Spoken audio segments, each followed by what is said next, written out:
I teach chemistry. All right. So more than just explosions, chemistry is everywhere. Have you ever found yourself at a restaurant spacing out, just doing this over and over? See some people nodding yes.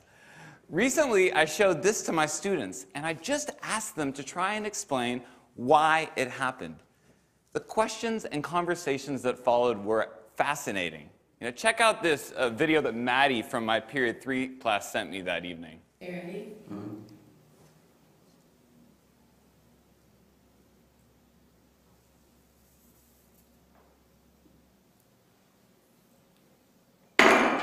Yeah.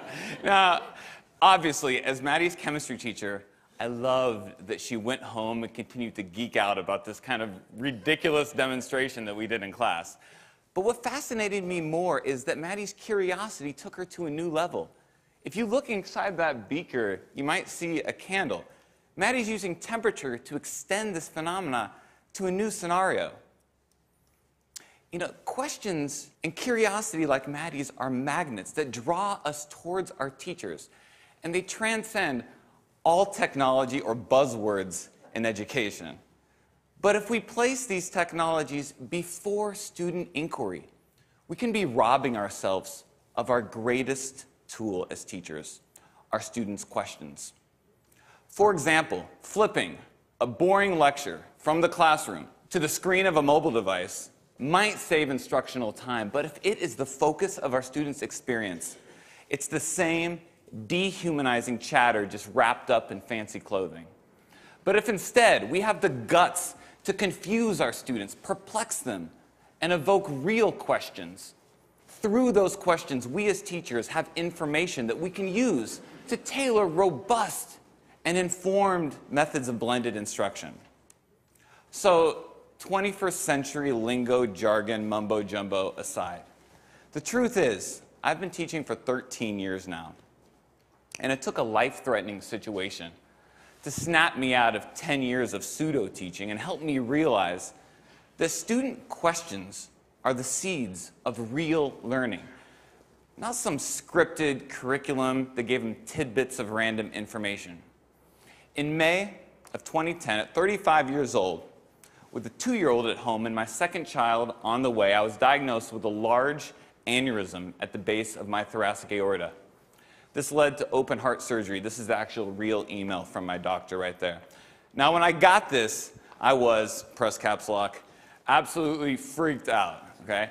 But I found surprising moments of comfort in the confidence that my surgeon embodied. Where did this guy get this confidence, the audacity of it? Right? So when I asked him, he told me 3 things. He said, first, his curiosity drove him to ask hard questions about the procedure, about what worked and what didn't work. Second, he embraced and didn't fear the messy process of trial and error, the inevitable process of trial and error.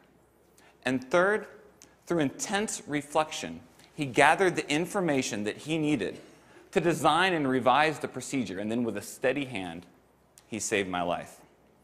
Now, I absorbed a lot from these words of wisdom, and before I went back into the classroom that fall, I wrote down 3 rules of my own that I bring to my lesson planning still today.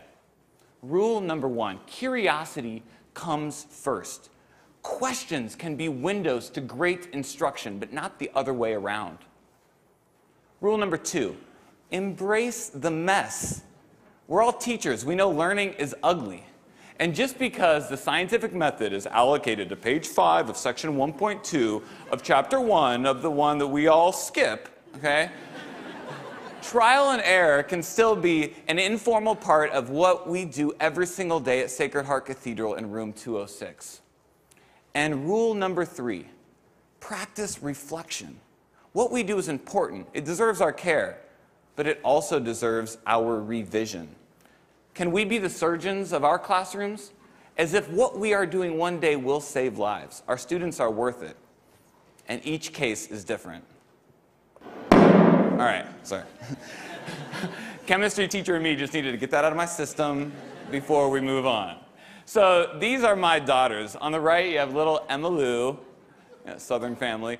And On the left, Riley. Now, Riley's going to be a big girl in a couple weeks here. She's going to be 4 years old. And anyone who knows a 4-year-old knows that they love to ask, why? Yeah, why? I could teach this kid anything because she is curious about everything. We all were at that age. But the challenge is really for Riley's future teachers, the ones she has yet to meet. How will they grow this curiosity? You see, I would argue that Riley is a metaphor for all kids. And I think dropping out of school comes in many different forms. To the senior who's checked out before the year's even begun, or that empty desk in the back of an urban middle school's classroom. But if we as educators leave behind this simple role as disseminators of content and embrace a new paradigm as cultivators of curiosity and inquiry, we just might bring a little bit more meaning to their school day and spark their imagination. Thank you very much.